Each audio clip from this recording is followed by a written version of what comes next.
Você sabe quais são os caçadores mais insanos de solo leveling? A verdade é que com a abertura dos portais, tudo mudou, monstros quase invencíveis surgiram e a única resposta foram os humanos que despertaram poderes extraordinários. Os caçadores, classificados do rank E ao S. Mas como esse rank S é uma bagunça, eles tiveram que inventar o rank nacional. E é por isso que a gente vai fazer o nosso ranking dos 10 caçadores mais poderosos de solo leveling, mesmo que alguns tenham passado vergonha. Então vamos logo ao que interessa. Em 10º lugar, Choi Jong-in, a arma mais poderosa. Choi Jong-in é o 10º colocado do nosso ranking mestre absoluto da magia de fogo na Coreia do Sul. Como líder da guilda dos caçadores, ele reúne os caçadores mais poderosos do país. Ele domina técnicas devastadoras como Flame Spear, Flame Prison e Flame Dragon, ataques que causam destruição em larga escala e mostram seu controle total sobre o fogo. Com uma resistência e velocidade acima da média, Choi aguenta ferimentos graves e ambientes de calor extremo. Seu enorme pool de mana permite lançar magias poderosas por longos períodos, rivalizando com os caçadores nacionais mais fortes. Eu não sei o que você esperava desse tal Caçador Supremo, mas eu esperava que na Ilha Jeju ele pelo menos derrotasse muito mais daquelas formigas menores.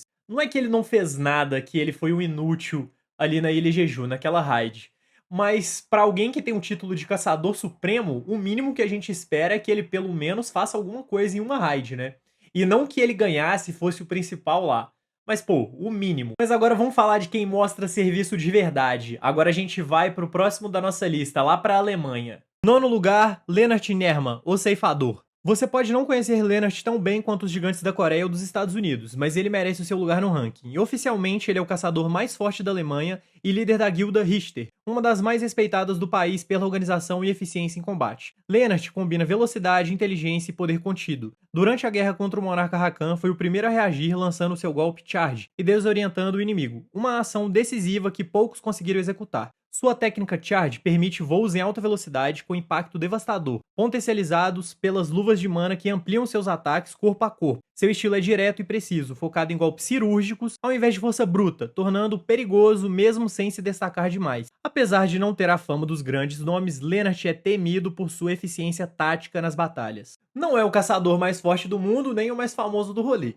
Mas o cara é um ranking nacional e era considerado, antes dessa nossa lista, o 12º caçador mais forte do mundo. Pô, o cara, ele merece o respeito, ele realmente é muito poderoso. E agora a gente vai pro próximo da nossa lista, agora a gente vai pro Japão. 8º lugar, Goto Ryuji, o orgulho do Japão. Goto Ryuji é o caçador mais forte do Japão e o comandante da Blade Guild, uma das mais respeitadas de toda a Ásia. Fisicamente, o cara é uma máquina, chegou a cortar a pele do Jin com as próprias mãos, sem usar arma nenhuma, e ainda teve reflexo bastante para bloquear um ataque surpresa do Rei Formiga. Na missão da Ilha Jeju, Goto liderou a equipe japonesa com sangue frio e manteve a galera focada, mesmo diante do caos, mostrando que não era só força bruta. Usa a espada com uma técnica absurda, misturando velocidade insana com a força pesada. É o poder puro, refinado com disciplina. Mesmo com pouco tempo de tela, ele já disse a que veio. Velocidade letal, golpes precisos e uma frieza militar que impõe respeito. Cara, o Goto é simplesmente muito poderoso, muito forte, um cara muito técnico, muito habilidoso e respeitadíssimo no Japão e também em outros países. E mesmo que ele tenha sido derrotado pelo Beru bem rápido, né?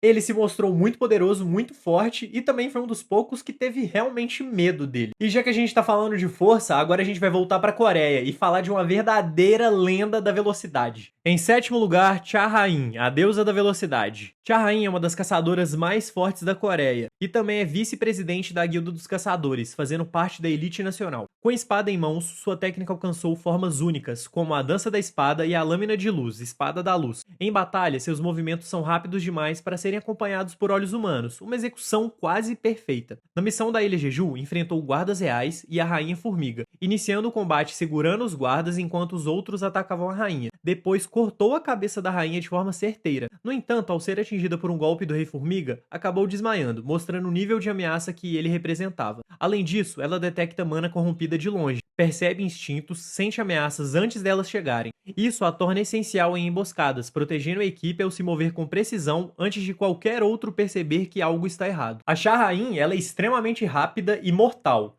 e a sua espada de luz é quase como uma extensão do próprio corpo dela. E como uma das caçadoras mais poderosas da Coreia, ela não podia deixar de estar nessa lista, né? E agora, bora falar de um cara que, além de ter muito poder e muita força, também carrega um peso gigantesco nas suas costas. Em sexto lugar, Gong Gun-hee. Gong Gun-hee era presidente da Associação Coreana de Caçadores e um dos poucos escolhidos como vaso dos governantes. Isso significa que ele carregava parte do poder da luz brilhante, uma entidade divina com força muito acima do nível de um Rank S comum. Mesmo com a idade avançada e debilitado por uma doença que limitava seu potencial, o Gong Gun-hee era ainda temido e respeitado. Seus olhos brilhavam em amarelo quando ativava seus poderes, e sua presença sozinha já era o suficiente para impor respeito até os inimigos mais fortes. Ele tinha força suficiente para segurar um ataque direto do Monarca do Gelo e velocidade para enfrentar o Scyllad, um dos seres mais rápidos do universo dos Monarcas. E além disso, usava a autoridade dos governantes para manipular objetos com a mente, controlando o campo de batalha com pura força telecinética. Durante a Conferência Internacional das Guildas, ele enfrentou o Scyllad de frente, mesmo sabendo que seu corpo não aguentaria por muito tempo. Morreu em combate, mas deixou uma mensagem clara: proteger a humanidade vinha antes de tudo. Gong Gun-hee foi mais do que um caçador poderoso. Ele foi símbolo de liderança, coragem e poder puro, mesmo nos seus últimos dias. Imagina, cara, imagina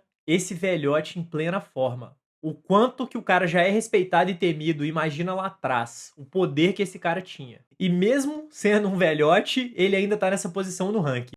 Pô, ele merece respeito, não tem como. E agora vamos sair da Coreia, vamos conhecer um outro país com um cara com uma força brutal, assustadora. Em quinto lugar, Liu Zhigang, o leão da China. Liu Zhigang é o caçador mais forte da China e um dos poucos a alcançar o título de caçador de ranking nacional. Também é um dos vasos governantes, o que significa que carrega uma fração do poder de uma entidade divina. Em combate, ele demonstrou força física capaz de eliminar enxames inteiros de formigas voadoras com um único corte, além de destruir inimigos de grande porte com ataques precisos. Utiliza uma espada como arma principal, combinando ataques corpo a corpo com rajadas de energia cortante à distância. Durante a missão da Ilha Jeju, Liu entrou em ação apenas quando necessário, mas quando fez, eliminou com facilidade o Formiga Soldado Gigante e outros inimigos sem esforço visível. Com o Vaso dos Governantes, possui acesso à autoridade do monarca, habilidade que permite manipular objetos com a mente, ampliando ainda mais o seu domínio no campo de batalha. Mesmo com poucas aparições, seus feitos comprovam que Liu Zhigang está entre os humanos mais poderosos do planeta, com um histórico de vitórias rápidas e sem margem para resistência. O Liu Zhigang, ele carrega um país inteiro nas costas e, pô, o cara não decepciona, concorda comigo? É um caçador de ranking nacional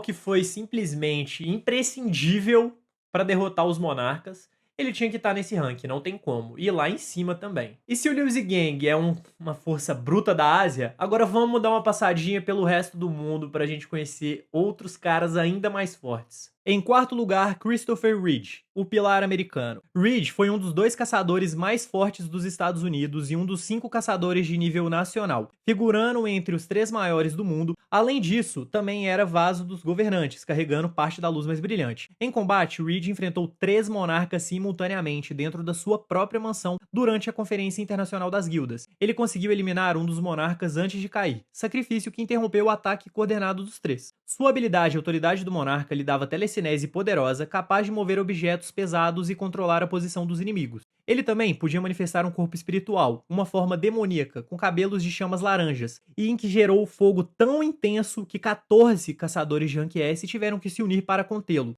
E na luta final estava cercado, ainda assim levou um monarca com ele para a morte. Apesar de subestimado por arrogância, Reed mostrou força física, controle enérgico e resistência acima do normal até o seu último suspiro. Mesmo que ele tenha sido derrotado pelos monarcas e mal tenha mostrado seu poder ali na obra, pô, o cara é ranking nacional. Concorda comigo que ele tá lá em cima? Não tem como.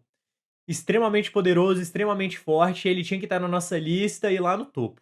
Beleza, mas agora a gente vai sair dessa estratégia, desse joguinho mais calmo, e agora vamos para uma força realmente bruta. Em terceiro lugar, Thomas André, o caçador indestrutível. Thomas é o caçador mais forte dos Estados Unidos e figura entre os 5 caçadores de ranking nacional. Além disso, carrega o poder dos governantes, sendo conhecido como Monarca da Conquista, o sucessor de Legia. Sua força física é colossal. Ele arremessou o Jin-Woo com um soco que derrubou edifícios, resistiu a ataques diretos do Monarca Rakan e dominou inimigos gigantes sem dificuldade. Thomas usa sua espada para desferir golpes que combinam força bruta com rajadas enérgicas. A habilidade Reforço permite que transforme seu corpo num tanque de 3 metros, aumentando ainda mais mais a sua força e resistência. Além da sua força física, Thomas controla a gravidade, criando uma zona gravitacional que suga tudo ao redor e provoca ondas de choque com seus punhos, desintegrando tudo ao redor. Sua resistência é tão alta que um soco direto de Ji-Woo mal causou arranhões, e ele absorveu golpes massivos de Kamish, sem sofrer ferimentos. Thomas André simplesmente é um dos caras mais brutais e mais poderosos.